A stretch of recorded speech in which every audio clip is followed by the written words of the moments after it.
On dit parfois que certaines épreuves, certaines expériences sont un cadeau.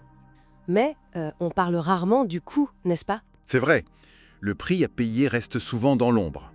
Et justement, alors que Mercure semble préparer sa phase rétrograde, là, autour du 19 juillet 2025, on sent comme des échos du passé qui remontent. Hmm, Aujourd'hui, on va explorer une vision un peu particulière de ce Mercure rétrograde, celle, disons, des élus. Alors, élu, attention, pas dans le sens d'une supériorité. Plutôt une sensibilité particulière, une connexion différente peut-être. Exactement. L'idée, c'est que ce ne serait pas une punition, mais un rappel. Un rappel intense du chemin, des sacrifices, de la force qu'il a fallu. Tout à fait. On va essayer de comprendre pourquoi cette période peut sembler si éprouvante, même quand on pense être sur la bonne voie. Oui, avec cette introspection, ces défis de communication, parfois ce sentiment d'être un peu seul au monde. C'est ça. Une dynamique complexe. Alors, commençons par ça, le poids du passé qui revient. La rétrogradation, elle ramènerait quoi? Des souvenirs? Des souvenirs, des silences. Oui, des souvenirs, des silences qu'on a dû imposer ou subir, parfois même des trahisons passées, des moments où l'on s'est senti seul pour défendre ses valeurs. Mais ce n'est pas pour nous faire replonger, c'est ça l'idée. Pas une régression. Non, du moins selon cette perspective. C'est plus une réflexion sur le coût.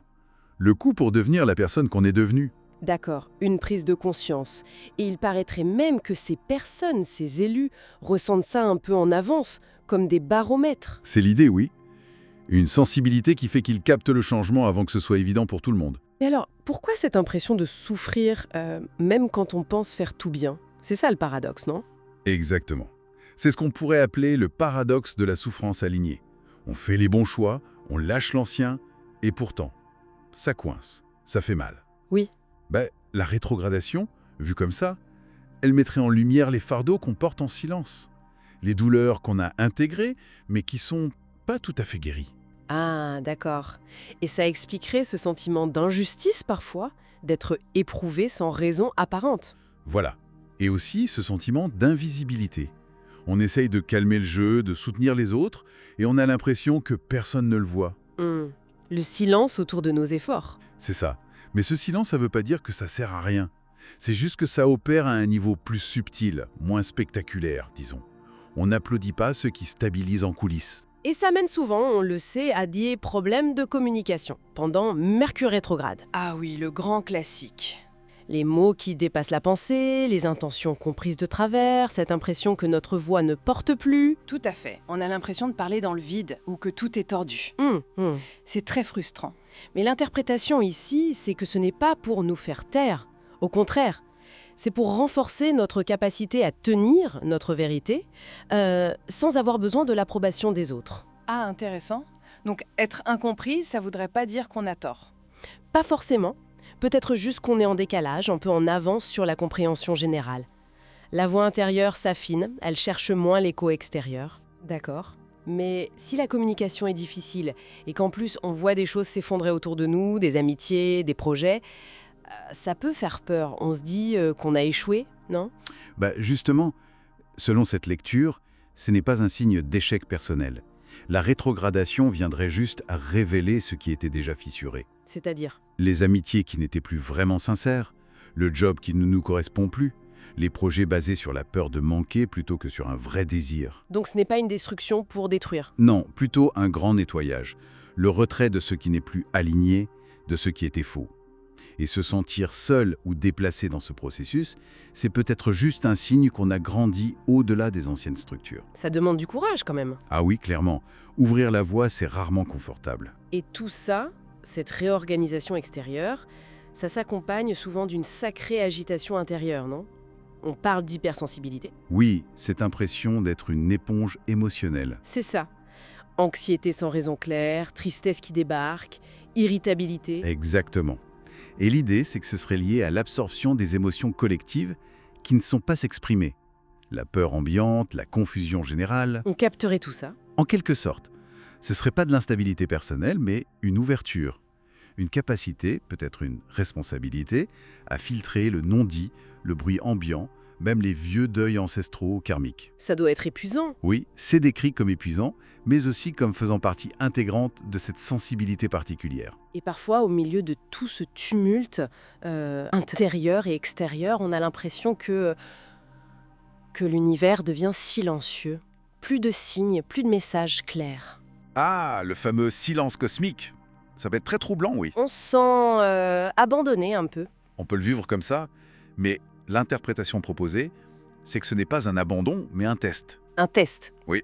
Que fait-on quand il n'y a plus de validation extérieure, plus rien à quoi s'accrocher? C'est le passage de la recherche de signes externes à la confiance en sa propre guidance intérieure, sa mission. Comme si l'univers nous observait pour voir si on continue d'avancer sans les feux verts habituels. C'est un peu l'idée. Une marque de confiance, en fait. Un espace pour qu'on puisse vraiment monter en puissance par nous-mêmes. Et alors, si on fait tout ce travail intérieur, on guérit, on grandit, et pourtant, on a cette sensation de stagner, que rien ne bouge concrètement. C'est décourageant. Oui, et c'est là qu'intervient l'idée de calibration invisible.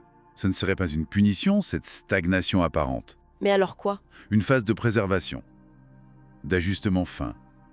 Comme si l'univers nous protégeait d'aller trop vite, de nous aligner avec quelque chose qui n'est pas tout à fait juste pour nous.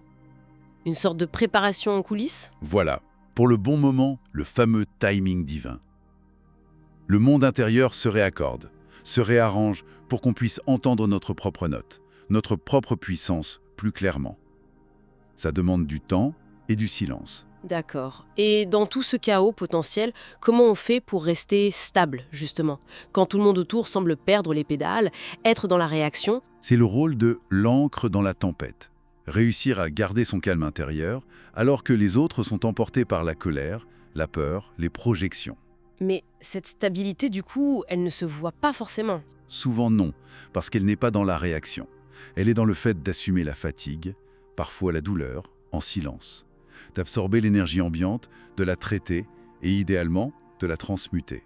C'est une forme de maîtrise silencieuse alors. C'est présenté comme ça, oui. Tenir sa lumière quand tout s'assombrit autour. Sentir les choses profondément, dans un monde qui pousse parfois au détachement, ce serait vu comme une force, pas une faiblesse. La douleur est une information, pas un échec. Donc, pour résumer cette perspective très spécifique, Mercure rétrograde, ce serait pas juste une série de galères. Pour ces personnes sensibles, ce serait une période clé de polissage, de clarification, un test de la force intérieure. Oui, un test de l'âme, presque. C'est un peu ça.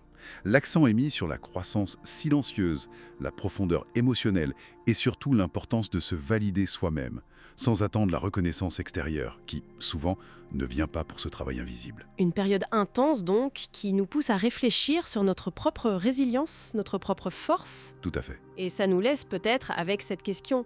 Que révèle finalement ce silence apparent, cette confrontation avec le coût de notre propre évolution sur ce qu'est vraiment notre force intérieure, bien au-delà du besoin d'être vu ou applaudi?